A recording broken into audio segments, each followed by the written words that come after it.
అగ్రిగోల్డ్ సమస్య దృష్టి జగన్మోహన్ రెడ్డి సార్కు తెలియాలనే ఉద్దేశంతో ఈరోజు AgriGold customers and agent welfare association రాష్ట్ర కమిటీ ఇక్కడ సార్ను కలవడం జరిగింది.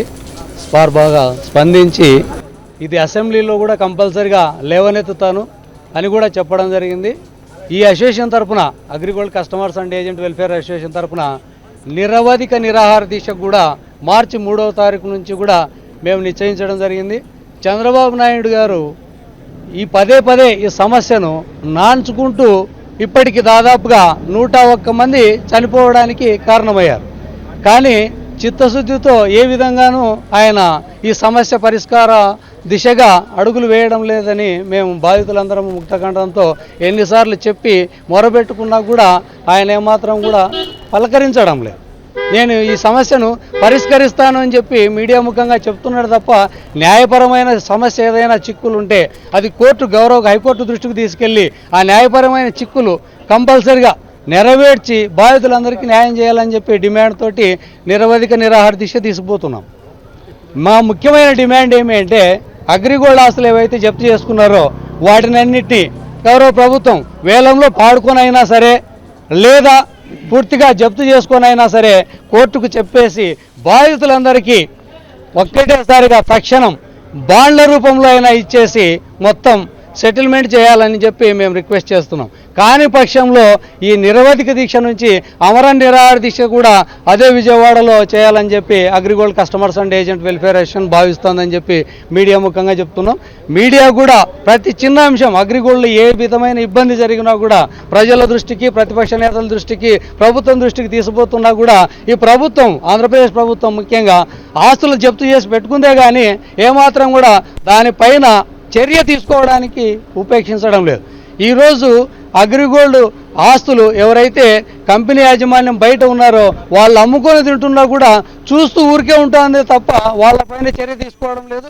సీతారాం అనే వ్యక్తి కంపెనీ యాజమాన్యానికి సంబంధించి ఆయన కడప జిల్లాలోని బ్రహ్మంగారి మఠంలో ఆస్తులు అమ్ముకున్నా కూడా ఆయన అరెస్ట్ చేసిన పాపాన పోపలేదు, ఆయన కస్టడీలోకి తీసుకున్న పాపాన పోలేదు.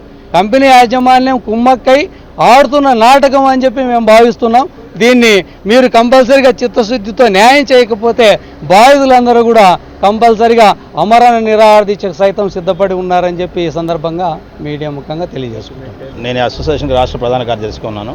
ముఖ్యంగా ఈరోజు ఇక్కడికి రావడానికి కారణం ఏంటంటే అగ్రిగోల్డ్ అనేటువంటి కంపెనీ చేసినటువంటి కుంభకోణం దరిదాపుగా 2 సంవత్సరాలు దాటిపోయినప్పటికీ ఆ రోజు అగ్రిగోల్డ్ యాజమాన్యం దగ్గర ఆస్తులుండి అమ్మకుండా ఈ కుంభకోణాన్ని పెద్ద చేసి ఈరోజు 100 మంది పైగా చనిపోవడానికి కారణమైతే 20 నెలల క్రితమే అగ్రిగోల్డ్ ఆస్తులు కొన్నింటిని అటాచ్ చేసినటువంటి గవర్నమెంటు వాటిని అమ్మకుండా ప్రకటనలు చేస్తూ ఈ సమస్యని జటిలం చేస్తూ వస్తూ ఉంది.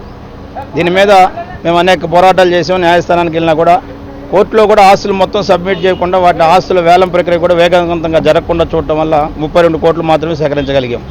ఇట్లాగైతే ఎప్పటికి న్యాయం జరిగిద్ది అనేటువంటి ఆలోచనతో రాష్ట్ర కమిటీగా ఈ నెల 4వ తేదీ నాడు మేము ఒక నిర్ణయం తీసుకున్నాం. ఈ రాష్ట్రంలో ఉన్నటువంటి బాధితులందరినీ గ్యాదర్ చేసి 3వ తేదీ నుంచి విజయవాడలో అసెంబ్లీ సమావేశాలు స్టార్ట్ అవుతున్నటువంటి సమయం 3వ తేదీ నుంచి నిరవధిక నిరాహార దీక్ష చేయాలనేటువంటి ఒక నిర్ణయానికి వచ్చాం.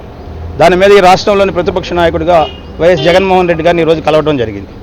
ఈ రాష్ట్రంలో ప్రతిపక్ష నేతగా ఈ సమస్యని మీరు కూడా సీరియస్గా తీసుకోండి, ఈ రాష్ట్రంలో ఉన్న ప్రజలకు న్యాయం చేయమని కోరితే జగన్మోహన్ రెడ్డి గారు బాగా స్పందించడం జరిగింది.